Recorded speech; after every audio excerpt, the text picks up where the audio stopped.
It's Zach Eady with Purdue men's basketball, and you're watching Boilers in the Stands.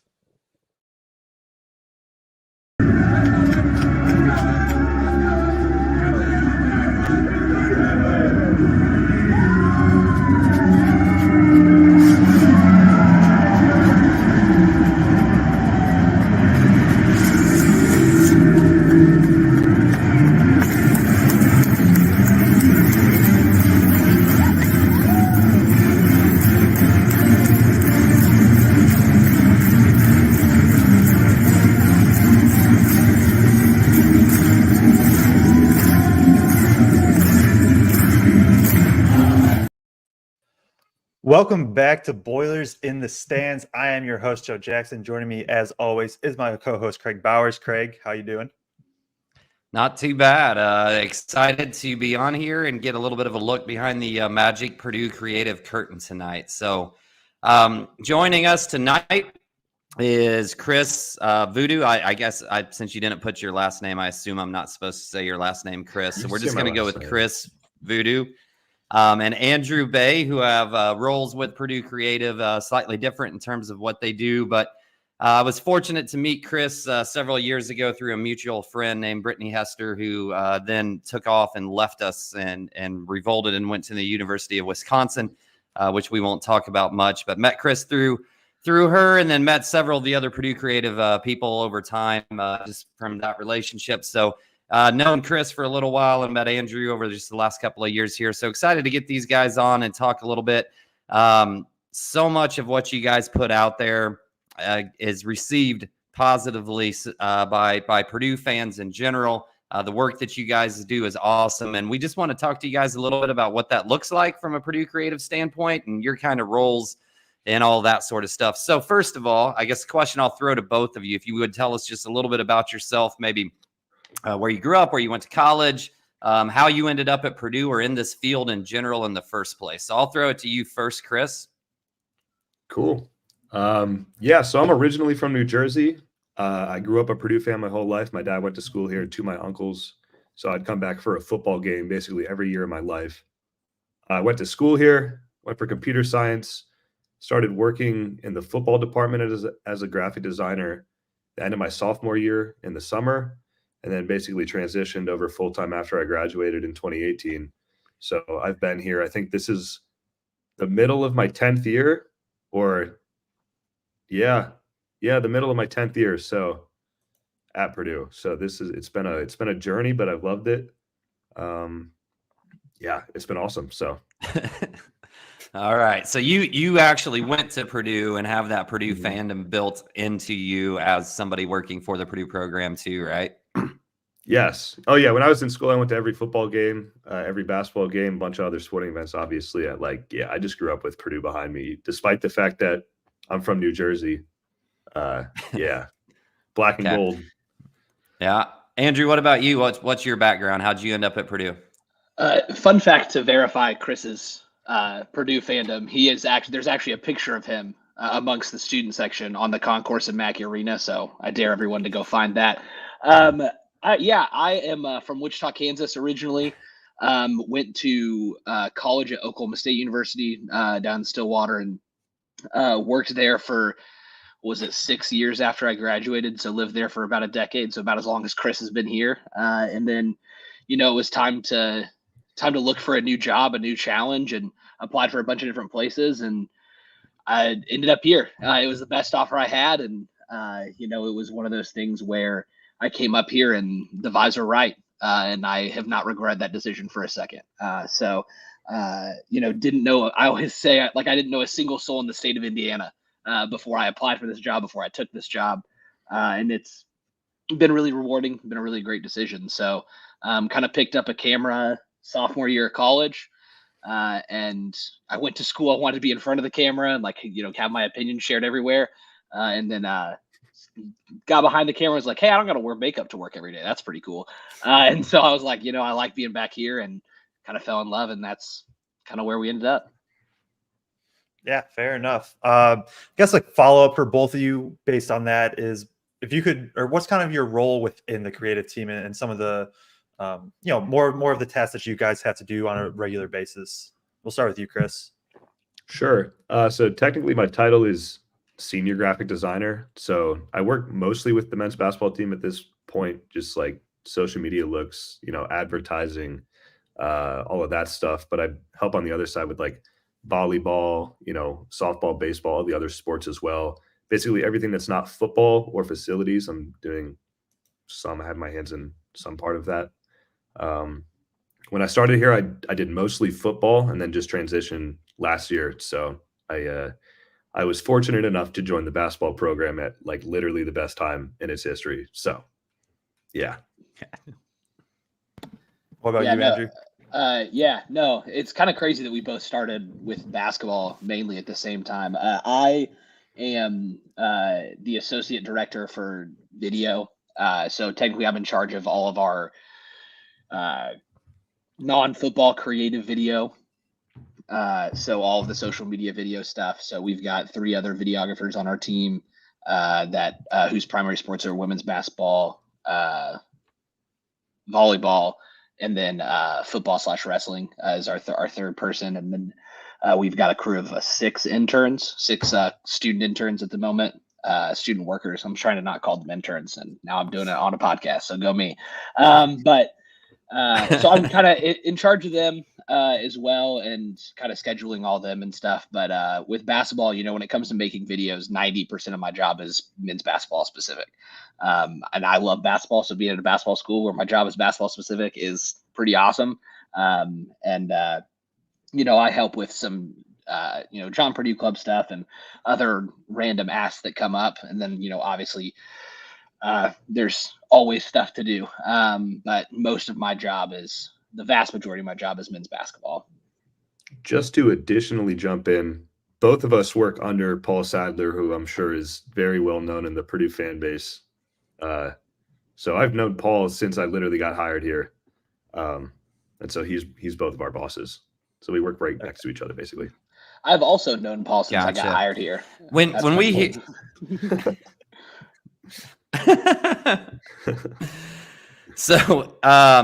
So Andrew, you were in Stillwater then, so calf fry and all that stuff. Got to go to all that. Tough scene, not a calf fry guy. I actually never went to calf fry all 10 years. Country music is not really my scene, so living in Stillwater, Oklahoma for that long. Red Dirt, Red Dirt's great. Like, I like the music, but just that was never my vibe. So no, sadly. But I knew to Gotcha. stay off the roads on calf fry weekend. That's for sure.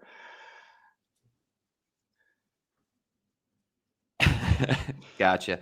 Chris, just to kind of kick it to you here, as we're talking about like Purdue Creative, I don't know that a lot of people really understand what all that entails.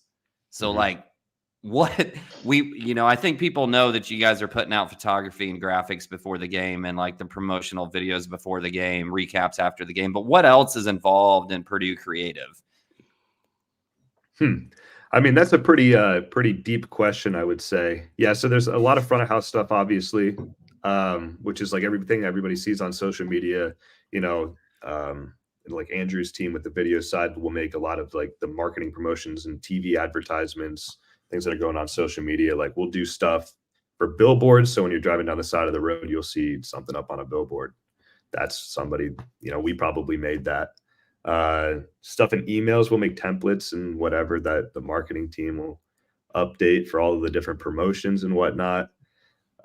Facility stuff, so like everything that you see within the facility or like in venue stuff, like during the game, up on the video board, literally the entire show, actually, I'm pretty sure mostly is run by people in our creative staff.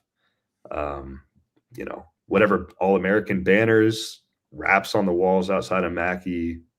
It's pretty endless, honestly. I could stay here for 2 hours and list like letterheads, recruiting graphics. Like nobody will see 80% of the recruiting graphics we make because you send it to somebody and they just have to tweet it. Otherwise you can't do anything with it. So yeah, that's at least the graphics. I don't know. Andrew probably, I'm sure, has millions of other video things that go on that I've just never even heard about. Yeah, I mean, kinda, I guess. Like there's, there's always internal stuff. I mean, same with recruiting. No one's ever going to see that recruiting stuff unless they post it or the kid signs here. Which we were lucky that we had a really great class, so I got to show off a lot of cool stuff that I did this year. But yeah, I mean, Brad Summer is our director of media systems. That's what we call it. He's the one who is in charge of all of our video board and venue content. Him and Les Eller and then Hunter Massengill are kind of the three-headed monster on that, and they're awesome. Obviously, I think our in-venue presentation is up there with anyone in the country. I think they do such a great job, and getting to do the hype videos for that is awesome. Les always gets compliments on the funny gifs on the sideboards up in the venue, and he does a great job with that. But there's always John Purdue Club stuff, different campaigns that we're doing with them, different marketing stuff. I mean, obviously there's always fun stuff that comes up, and there's always not as fun stuff that comes up. It's just kind of there's a lot of most of my job does end up being forward facing. There's not a ton of video that we make besides recruiting stuff that stays internal. But yeah, it's there's always something to do. Yeah, the non-creative side of it too probably is just everything that you're capturing, you're sending sometimes to networks to use in their broadcasts or whatever mixes they want to make together. And then photo shoots, recruiting shoots. Andrew Stein's the director of photography. He's pretty much himself and 3 or 4 photo interns that go and shoot literally every athletic event that happens on our campus. So our creative team is, we have people doing different things that they're specialized in more so than just throw everything at a wall, Yeah. So yeah, and that's one thing about this job that I always forget to mention, because I always forget about it, is the footage requests. Especially with a team that's so successful, it's the double-edged sword of success. It's hey, we're on TV all the time, and people want to highlight us, and people want to show us, and so it's there's always people asking for footage requests and asking for footage of this and that, and it's one of those things that I think can easily fall under the radar. But I always think however many people watch my videos on social or whatever, but if 1 million people watch our game on Peacock or Fox or whatever, and they see the footage that I sent them to help highlight our program, more people are going to see that than even the stuff I make. So it's I need to make sure I actually send them the good stuff and not just do it halfway 2 seconds before the deadline. Yeah, for sure. That's pretty interesting. As somebody that's not obviously involved with anything like that, I would have never even thought there's just so many outside things that you guys are responsible for that probably most of us fans don't even think oh yeah, that's that's where it comes from. I think with the success of the Elf with Caleb First and all that, I think we got to go there next. I know Rayfield Davis just recently put up a picture. He did the Star Wars poster and all that. I guess we'll stick specifically to the Elf stuff. Where did the inspiration come for all that? Was it just that you're kind of looking at First and he was and you're oh, this kind of works, or was it you had it planned already and then you went out and got the guy to do it? Yeah. I can start off. So there was a little article that was written last year, basically with our boss's boss, who's the director of marketing and fan experience. His name's Chris Pelliot, and he basically oversees this whole thing. The basketball program has been doing a food drive for however many years now that we pair with a theme poster to help raise food for a poster, basically. And so every year we know something like that is coming. And I think 3 years ago when Caleb got here, I basically was just he kind of looks like Will Ferrell. It would be kind of funny to do something with Elf.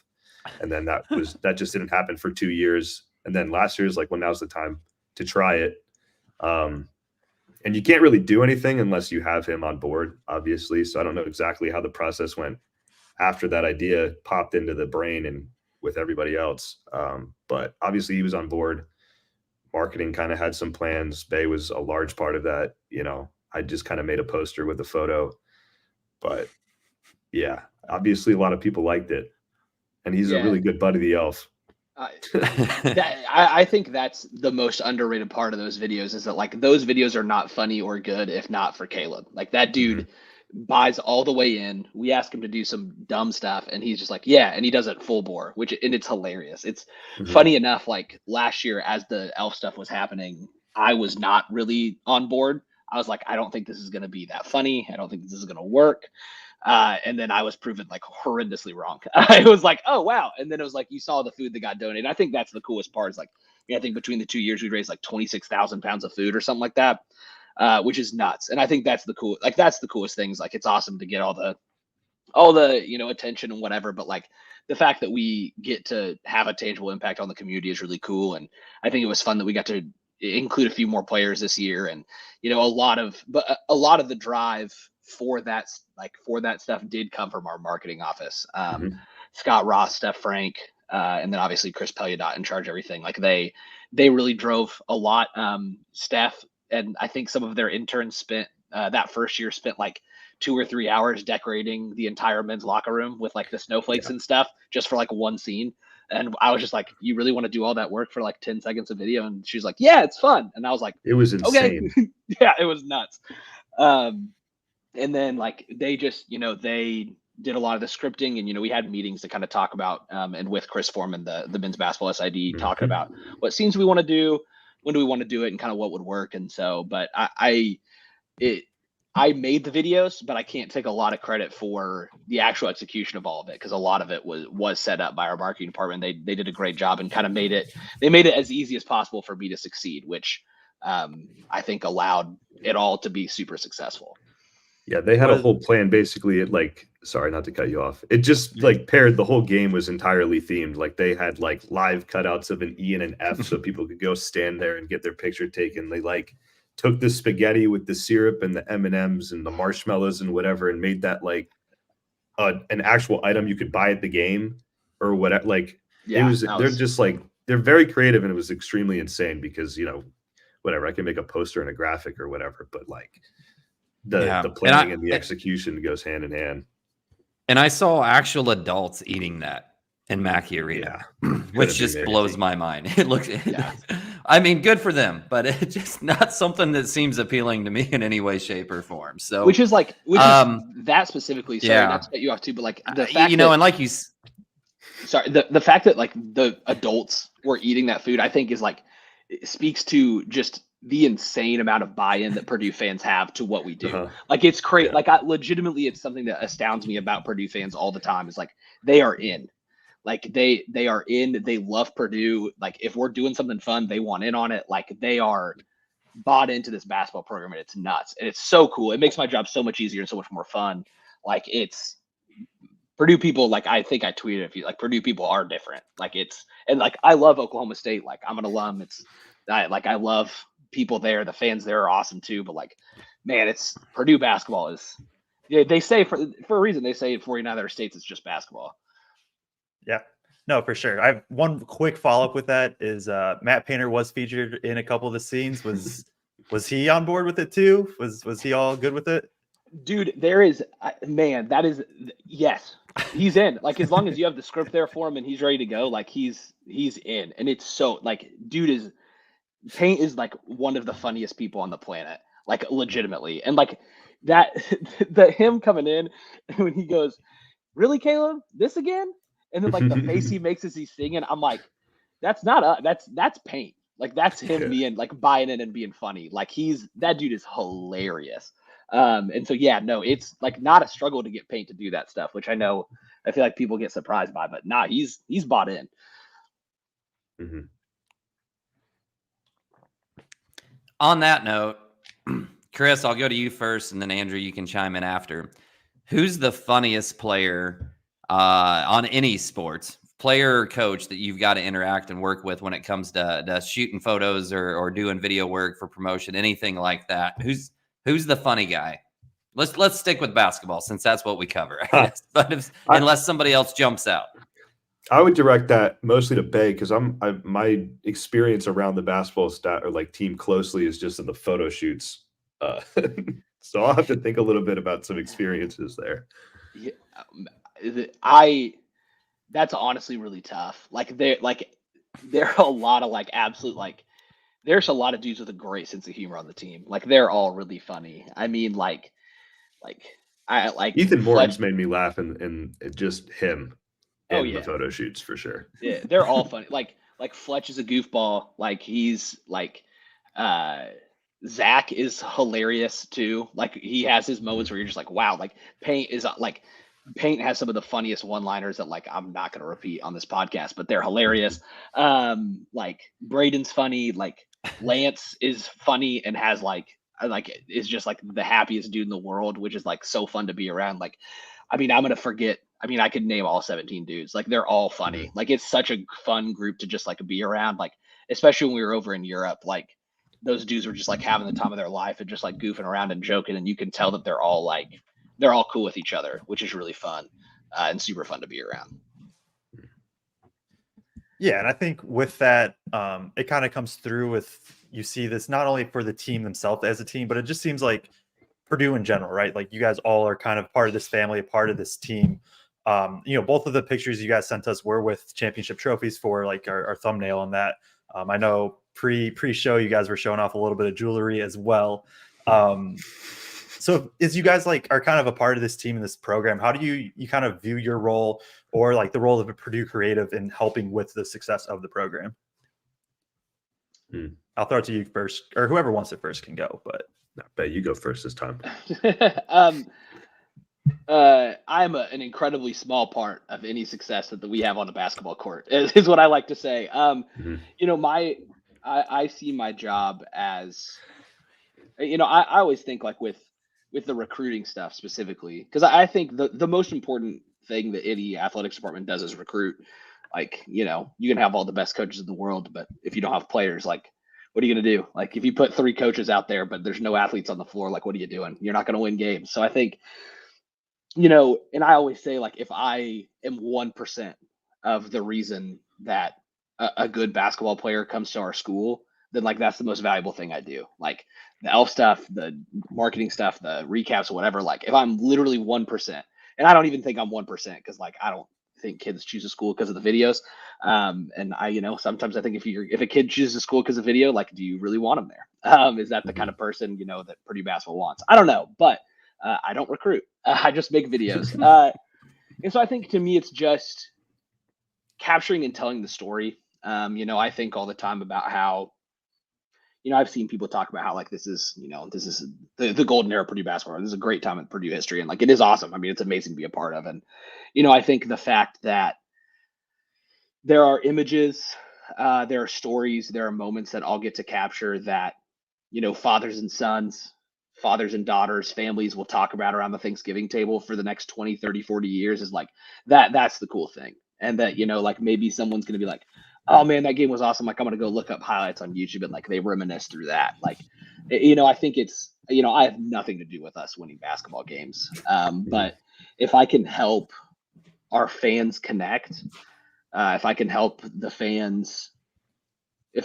our fans see how great this team is, not just basketball wise, but like as dudes and as people and as just this like special, really together group that just loves basketball, loves Purdue, and loves to win.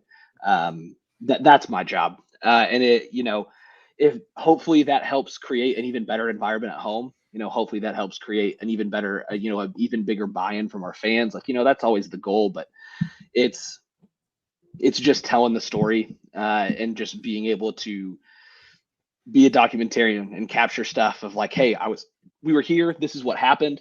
Because then in 10, 15, 20 years when the 2023 2-time Big Ten champions are back at Mackey to be celebrated, the National Player of the Year, Zach E's back to be celebrated. Like, here's all these images that you saw and that I got to capture. Like the fact that there's video that I'm capturing that will live on for the next 50 years. I mean, like we've had 3 National Players of the Year at Purdue.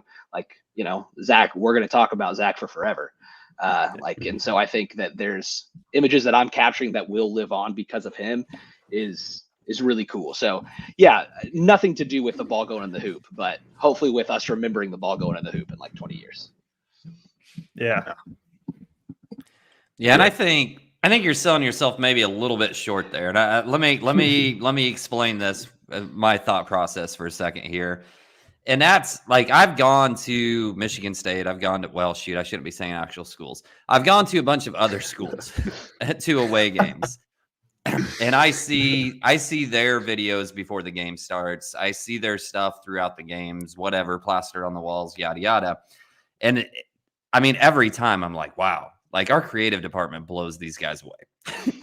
And I think that just changes the experience, the interaction with the fans, and that adds to the environment. It gets the fans even more pumped up. And in the NIL era, and with recruiting where it is now, to me, so much of getting that guy to come, and obviously they're going to pay more attention to winning records and the coach and that sort of stuff. But you see him constantly talk about the environment that they were in and what the experience that they got to have. And if they get to come and that environment is special, and you guys are adding to that, the graphics of the recruiting video, photo shoots and all that stuff are super cool. Like, man, I think you guys contribute to all of that in a way that makes it easier for Purdue to land recruits in general and to get fans excited and loud and pumped up and all that type of stuff. Yeah, I think that's more, I mean, tell my bosses I have more of an impact on recruiting than I think I do. That sounds great. Hey, but I think to me, it's so much of my job is giving our fans a different insight into the team and allowing them to connect to the team in a way that they can't necessarily from the outside. And being allowed to, I think I remember like last year as I started showing some of the locker room interactions and the huddle interactions and stuff like that. Like we had fans, I had some of our students that worked for me that were like, oh, this is so cool. Like, I love this. And I think that some of that is just being able to show a different side to our team. It's funny. I think I have more experience with teams that do not have this kind of success. And so having fans connect with those players and care about them and love them, even if there's not the success in competition, it was super important. And I think if you can do that and win a bunch of games, I think that you can tell, like, I think the way that our fans were able to connect with David Jenkins last year, part of that was because of some of the stuff that we were able to put out about him, and not just that he's a blast. Like, he's the funniest dude. Like, it was so good to see him when he came back, and it's always fun to see him. And like, he's awesome. And being able to showcase that, now that dude gets to come back and be beloved forever. And if we get to play a part of that at all, how many people bought like that design of the DJ hates shot clocks thing, and Vu fought that stuff was so cool. That's one of the things that I do sometimes. I just come to the office and I say, hey Vu, here's a dumb idea, and he'll look at me and be like, bet. And he runs with it. Yeah, there's been some dumb ideas for sure. To kind of go with that, it's something I'm curious about is what is kind of the process for you guys of you obviously, I'm sure you have certain things that, you have deadlines, you have to get this type of thing out, but what's kind of the process of balancing that, but also going with these dumb ideas or throwing out oh, hey, Caleb first kind of looks like he could work for Elf, and then just running with it. We'll go to you first, Chris, for this one. Sure. My process is pretty straightforward, to be completely honest. I know what I have to do for a game day, and I just basically make all of that stuff. And then however much time I have between then and the game, I'll basically just talk with Chris Foreman about whatever ideas he might have or stats or whatever that he wants to push or whatever seems like we should be pushing in that time period, or prepare for whatever might happen in the next couple of weeks, honestly. My biggest thing is just getting out ahead and being efficient about everything and thinking about everything beforehand, so I'm not scrambling last minute. So I have an Excel sheet with literally everything that I have to do for every game that I just kind of work through. And then after the game, I have a couple of things that I know I have to do that I just work through. And then after that, it's pretty much just fun and dumb ideas. We're pretty accepted to just spitball and see what happens, which is a very fortunate thing. And when I'm not doing something like that, my other job is to just focus on making everything else more efficient and make more sense for the rest of the athletic department, honestly. So yeah, I don't know. There's really not so much of a process, more so than just schedule. If I have time, just do something. Yeah. Talking about doing something, Chris. I was going to ask you about, there was a particular photo that was floating around of Zach Edey after the Toronto game was announced. And somebody brought it up on Twitter because so much of your work gets so much love, but this one got a little bit of blowback. And I think this was maybe the finished project later, but there was like an original photo or something. So what was the story behind that, Chris? I don't know what that one was because I didn't make that. That one came from Fox. But no, but I'm saying there was one that looked kind of like that. Oh, are you talking about the one from Chicago last year during the Big Ten, that's it. Big Ten tournament where we happened to win? So what had happened there was, when both of these rings started coming into fruition. What happened at that point was I don't know actually exactly what happened. It was kind of a blur. We won and we were in Chicago and I was like, this is a tower. I think it's called the Willis Tower now. And I was like, Zach's tall. So I just Googled and I just found a picture. It was somebody random on Google posted a photo of like, I don't know, from one bay to the other bay of their child in there and like reviewed it. And I said, oh, that's interesting. And then I just jokingly put Zach outside of it and then found a picture of Coach Paint, like just poning. And I put him in there. And it was a screenshot. It was probably 20 minutes worth of time. And it was entirely a joke that I had zero expectation of going anywhere on the internet. And then like 40 minutes after I sent it in our group chat, I just saw it on Twitter. I was just like, what? Like you can even see the border around it. That's the back of my Photoshop. Like nothing is... And everybody's just like, where did this come from? And I'm pretty sure Foreman just replied to probably 30 people in the comments with the exact same screenshot of like the review of the Willis Tower from Google or something like that. And I was just like, yeah, that is like the literal definition of there is no process. I just made something and it turned into something and actually did surprisingly well. I mean, it was a good joke, of course, but it wasn't finished at all. If I remember right, you just posted, you sent it in the Slack as just like hey, here's a dumb idea I have. Yeah. And I think like you either stepped away from your computer or something, and like Foreman was like, this is awesome, and just posted it. Yeah. And like, it was just like, oh, wait, that wasn't done, but okay, cool, whatever. Yeah. Yeah. If you wanted me to, I could have finished it. Yeah. But yeah, just sometimes you just get a funny idea and it just runs. And I think I love whenever I have something stupid that I want to do, I'll always be like, hey, Vu, come look at this. Like, is this dumb good or is this dumb bad? And then we'll just get kind of back and forth on just like, oh, hey, like, oh, what if you did, and then this, and then like, it just turns into like, okay, here's this dumb thing that is funny. And so we just kind of wanted to have fun. Yeah. I usually like the dumb stuff. Fair enough. Couple more questions, then we'll get you out of here. So one of my favorite things is like the post-game kind of cinematic videos. I guess, we'll take the Arizona one, for example.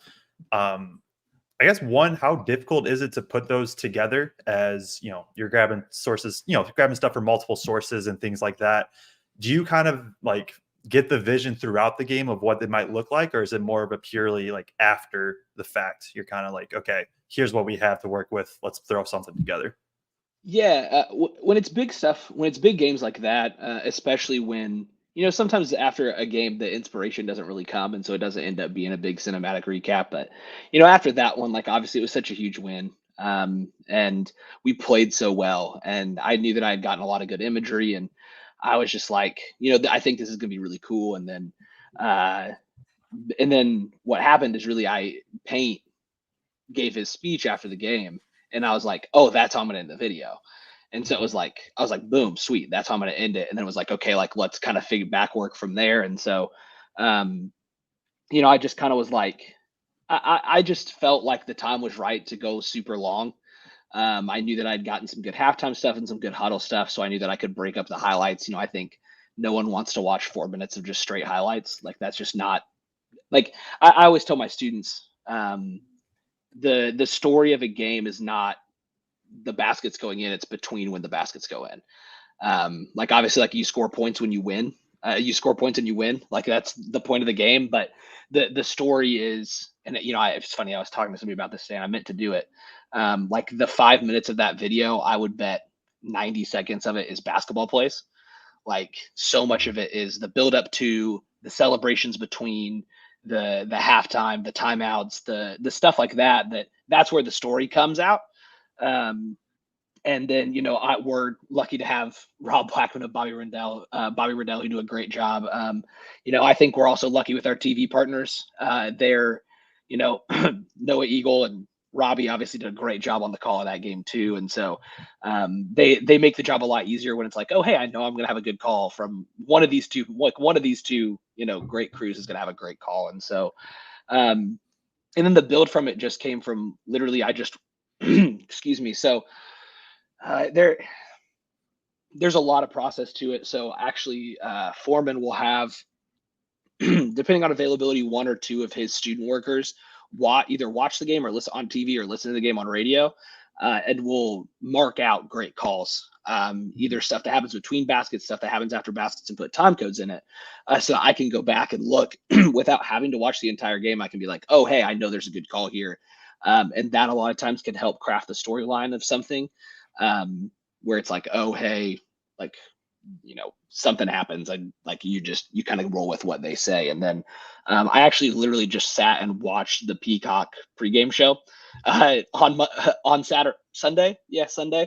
And was like, it just pulled stuff out.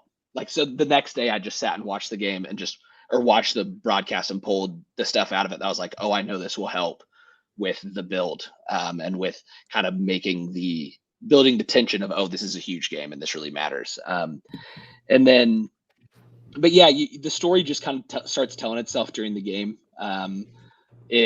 You kind of get an image of what's going to happen. And, I think it's a lot of like how newspaper people start pre-writing their story before the game's over. Cause they've got a deadline. Like you're starting to write the story of the game. You kind of know how it was won and how it was lost. And then you try to tell that story and you see what you got, see what you captured. I was really lucky to we had 4 video students in Indy, and a lot of them who just like showed up kind of on their own volition. And I was able to get footage from them, which really helped. Excuse me, because I didn't have the best shooting day. So having them as backup was awesome. And they, just kind of sit down and go through footage and see what you have. That a lot of times the story of the game comes out as I'm looking at my footage either that night or the next day, looking through what I have, especially when it comes to being in the huddle and the pregame stuff and anytime talking and stuff like that, because he can help really kind of drive that storyline home as well. So, and then it's just grinding through, listening to stuff and cutting stuff up. And this last one was about as hard as I've worked on anything that I've done here. It was a real, any recap for sure, because it was just a slog. It was just a lot to go through and it was a long video, and I wanted to do it justice. I mean, hey, if we're gonna have the number 1 team in the country, I might as well try to be the best at what I do in the country too. So, that was, but yeah, I don't know if that answers your question, and I talk a lot. It does. Yeah. You definitely get a feel for the game as you're watching it or being around it too, where it's like, especially with the fans, if you go on Twitter too, like you'll just see the reactions to the game and just be like, yeah, this is something people want more of, basically. And then you can help kind of define if you want to spend more effort on it, at least from my perspective. Yeah. No, yeah. So honestly, like, a couple of things you're good. Sorry. I don't know what's going on. I'm catching Chris and Joe in real time, but for some reason, Andrew's like 2 seconds behind. So like I'll get Joe replying to Andrew, and Andrew will still be asking his question to Joe. So I'm not exactly sure what's happening on my end. Rural internet, man. I get fiber laid here. They just put the cable in. I'm going to have fiber, and I don't have any of these issues any longer. Thank God. Fiber is a huge thing in our creative suite. I just want to throw that out there right now. Shout out to Brad Summer and our Big Boards crew. Fiber is like on the list of words that are said in the office. Fiber is probably number 1. Not going to lie. If you have any extra fiber, please. Yes. Empty and fiber and yellow brick. just let me know if you have any extra fiber. I'll give some to Brad. Yeah, send Okay. all your Metamucil. Do either of you guys have a favorite thing that you've ever put together, that you've made, that you've built as a graphic, that you've done as video work? And also, Andrew, is it true that Chris is the best DJ in the office? Something about playing Quad City DJs over and over again at times? Oh, ooh. I've Chris, got the first part of your question already. Chris, am I allowed to talk about your favorite song to play for us in the office? I don't see why not. Yeah. Next Move Crypto. I believe it was one of our former football players made a rap song. Basketball players. Was it a basketball Jelly. player? The No song Jelly was Eastern. made before. You'll know. Yeah, song was made before my time, but banger, absolute Yes. banger. That and Come On Ride This Train. Oh yeah, that's Choo choo. when they played actually- that in Indy after the win. I like low key. My first Yes. was like, it was like, oh, that's hype. Second was like, God, I got to text Vu, and I Yeah. didn't because I got distracted. But like, I was like, Vu's loving this. I actually have a vinyl record that's got 5 different remixes and the original version of Come On Ride This Train on it, that I would be lying if I said I haven't listened to it at least 4 or 5 times when we win. Like it's such a great stupid song for me. And that's kind of, our office is basically just commit to the bit. Like we'll run a joke dead to the ground. That is what we do. It's part of our culture that makes it great. But yeah. Which, speaking of, I don't know if you guys know this. I know you guys mostly cover the men's basketball team, but there's 3 sisters on the women's basketball team. There's sisters Absolutely on the not. basketball team? Yeah, I know. I didn't know they 3 allowed sets. that, but they allowed Yeah. 3 sets of sisters. It's crazy, just crazy. I just Yeah. want to let people know. That Yeah. is. I've never heard that before. Chris, What? you want to talk about making good content and maybe your favorite thing that you made? That was Craig's original question that you ignored. Look at Andrew bringing it back. Yeah, you're right, because I did remember that halfway through my rant about Come On Ride This Train. I don't know if I have a favorite thing that I've ever made, because it's like, I don't know, I'm hot and cold about things. I think that if I were to like look back and somebody said, what is like one of the more memorable things you've made, I would say that it was probably that Zach thing with the stupid tower, because it's just so memorable to me. Yeah. I guess actually really there was one thing that I made that was basically a compilation, or just, it wasn't even a collage. It was just literally all of the Zach graphics that I made last year on one thing. And it was just insane to me, because that was probably about a quarter, probably an eighth of anything that we could have made for him. So like, yeah, I would say that's definitely one of my favorite things that I have at this point. That was really cool. A look back at that season. Yeah. Anything favorite, Andrew? Yeah. I think my favorite is the preseason hype that we did this year when we had Konzo narrate. Obviously Konzo was nuts. He was so good. But I think and I'll try to keep this typically 30-minute rant to like 2 minutes, but I just think sports are really special. There's a reason I wanted to do this for my career. And I think there's something special about the way that sports allows us to feel in a safe space for us to feel things that maybe we don't always feel in our normal lives. I think a lot of people, it's hard to be alive sometimes, and we shut off feelings and emotions just to survive, to continue through. And, I think when you but with sports and with something that you connect with, and I think that's the beauty of college sports is, you have a different connection to Purdue than you do to the Bears or to the Colts or to the Pacers. It's just different. I'm a huge Chiefs fan. I love the Chiefs. I have a different connection to Oklahoma State than I ever will to the Chiefs, because I went there. And I put so much into that. And so I think being able to talk about and show that connection and that love that everyone has for Purdue, and to be able to kind of tap into that a little bit. And it was so cool. I reached out to all those photos in that video were people I knew and people in the office, because I was like I was like, hey, and people that I like, other people in the athletics department, and because it's something that sports just allow people to connect and allow people to connect with their own emotions in a way that, maybe they don't allow themselves to do. I think all the time about how, how many father and son relationships, 90% of it is talking about their favorite sports teams.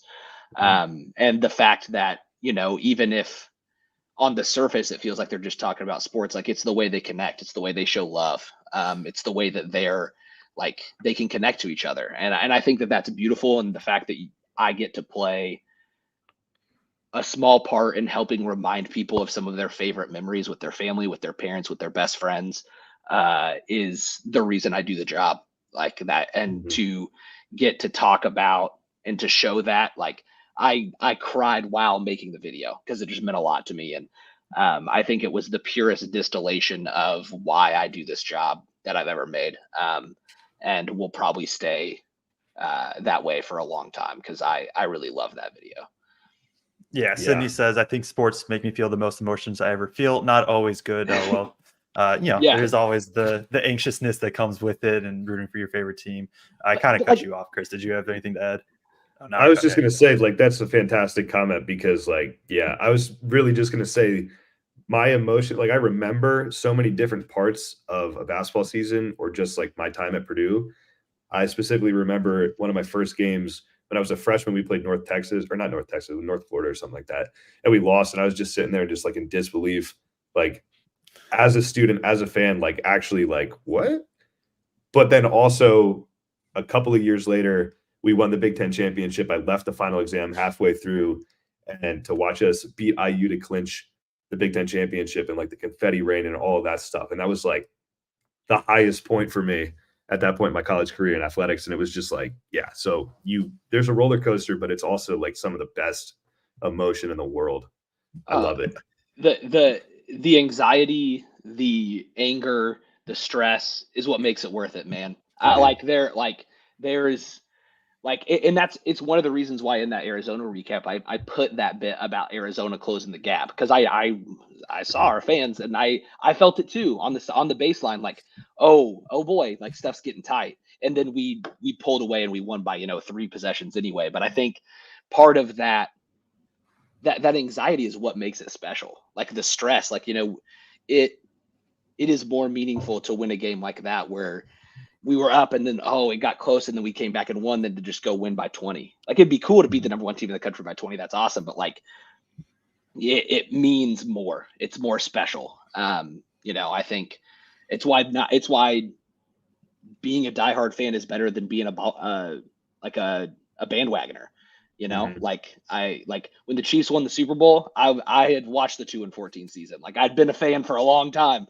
And when they won, it meant a lot more than just being a Patrick Mahomes fan. And I think that, sports rule. I'll stop talking. They're just great. I love it for the players too. Just last edition. Oh, they're so fun to watch. Yeah. Hey guys, if somebody wants to go into a career like this, how do they go about it? What should they do? Major intern in? Are you hiring right now? Are you looking for interns? If somebody's watching this, like, man, I want, because somebody did respond on Twitter and say, are you guys hiring? Are you like, how do we do this? Yeah.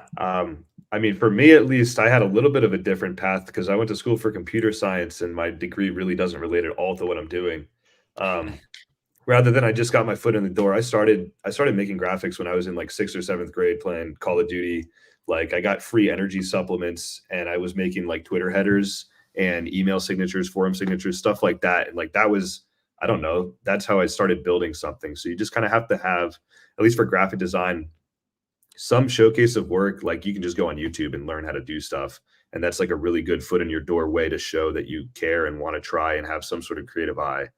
Like we're always looking, if there's somebody who's really good, and we'll try and find a way to make a position to have them on our team. It's not necessarily like going out recruiting, like, whatever. Yes, we should probably have an open graphic design position here soon, but otherwise, it's mostly like my job was basically started just because when I played Call of Duty, I liked making stuff for fun. Yeah, and I think I had a different path too than what a path of someone that would be 18 or 15 now. Because like I said, like I'd taken some photos in high school, but I'd never really done video work until I got to college. And so, I think that I think all the time about how can we make that career path viable today. Like I don't want people to have to come into college a fully formed video person. But, I think a lot of it is, like get on YouTube and teach yourself. I know basically all of our students now, that's how they learned, is they taught themselves and they tried stuff. I remember when I wanted to be a writer, the advice I got from every single journalist I ever asked was read. And I always tell video people, if you want to make videos, watch other people, watch what they do, figure out what you like, and try to do it yourself. And that is a great way to just learn skills. My old boss used to say, creativity is hiding your sources. A lot of what is done has already been done before. And learning the fundamentals and the basics and the rules of how to do stuff allows you to take on the bigger creative questions. And so I think, and then just reps. I mean, if you're in high school, like go to every game that your high school plays, soccer, basketball, lacrosse, and just shoot stuff. Just shoot. And if you get something cool, like maybe send it to your friends. If you don't, then go back again and shoot again. Get a cheap camera. It doesn't have to be a good camera. Just learn how to do the basics well. If you can shoot with a crappy camera, you can shoot with a great one. Like the great one's only going to make you better. So just reps of watching and reps of doing is really the best way to get better and to start. And then, just shoot your shot. Send your reel to everybody. You never know who's going to say yes. I have a question for you guys, actually, if you don't mind. Yeah, go for it. It's kind of similar to what Andrew was basically just talking about, but I guess mine just kind of twisted a little bit. For me, the biggest part of my job is to provide content for what fans like and stuff like that. So I'd kind of like to get a perspective from both of you about, what you look forward to when it comes to like game day experience or just like leading up to a game or just off season, like whatever, like what do you connect with or feel like you connect with most when you see stuff on social media, whether it's with us or other teams, So it's a good question. I know for me, like I'm naturally drawn to a lot of the video stuff. Like this is my first year covering where I'm like credentialed and stuff. And so like obviously I can't cheer in that, but when the pregame intro, like when the song and like the video right before the starting lineups, I get chills every time still. So stuff like that, I was like, all that stuff I'm just a sucker for. And then on the graphic side, I think a lot of just like interesting tidbits is kind of what I find, like what I enjoy a lot of, like, oh, I didn't know that. And then like, oh, this, whatever it is, whether it be stats or recap, whatever it is, it's just like, oh, this is presented in like a pretty cool way. I would say those are off the top of my head, kind of the answers I would go with. Yeah, I think Andrew kind of nailed it on the head earlier when he was talking about the stories and the spaces in between the basketball. When there's that cutaway to the painter giving a speech in there, or a player looking at another player and talking to them or encouraging them, and then you cut back to that player hitting a big shot or a big dunk after that. Those kind of things where you see the little things and then the payoff after that, I guess, is what kind of gives me chills. And then some of the funnier stuff too, like one of my favorite little clips to this day is still like Carson Edwards looking at Matt Harms with like the chill out. You know what I mean? Yeah. That will never die in Purdue fandom. So no doubt. Well, hey, we don't want to keep you guys too much longer. Chris, Andrew, just want to thank you guys for coming on, giving everybody a little bit of a look behind the curtain in terms of what happens with Purdue Creative. And I know I hear it from Purdue fans all the time. If you guys don't feel it, they love what you guys do. They respect what you guys do. It enhances the fan experience to just such a higher level. So I want to thank you guys and really your entire team. I know there's many of you beyond the two of you that feed into that. So thank you to your entire team. And I think Purdue fandom in general thanks you as well. So once again, thank you guys for spending some time with us and hopping on tonight. Yeah. Thanks for having us. Thanks for showing love. Yeah, for Appreciate it. sure. And I before we go, you were talking about all the people that are involved. Like, I also want to shout out Corey Palm. He's our director of broadcast services. He's actually the one who writes most of our scripts. I say most because I don't remember if he's written all of them, but I'm pretty sure it's all of them. Like he wrote the Conzo script. He wrote the Indie Classic hype that we just did. He's great. He's awesome at that. And so I just want to thank him and give him a little shout out. It really does it takes a lot of people to do it at the level that we want to do it at. And all of my interns are all of my students are amazing. Like we just have such a good crew of everyone in our creative suite is so supportive and great. Like, and again, to shout out to Paul, like I think that a lot of that comes from him, man. He set a great culture and he makes this a great place to work. My coaching staff, like our coaching staff, makes it a great place to work. Like, and so I just wanted to shout those people out because it like Foreman and Bloom over as well on the basketball side. Like they all make my job as easy as it possibly can be, and allows whatever content we make to be at the level that it is. Because without our whole team, like it wouldn't be what it is. Yeah, there's a never-ending list of so many people that are so supportive, and it really, like, everything, even if it's not specifically impacting basketball, like the side things, like my students specifically, they're just like, they have ideas and then they do something and it's great. They make it easier. So many people make it easier. I love everybody we work with. Like, seriously. Like awesome. And now I want to go to like marketing and like business and right. like event management. Straight up, though. Literally everyone. Like literally, like the fact that I have a place to park. Like I can't do my job if I can't park somewhere. Like the fact that am allowed to go where all the places I want to go. Like it's nuts. Like literally every single person like makes everybody's job ever. Like love.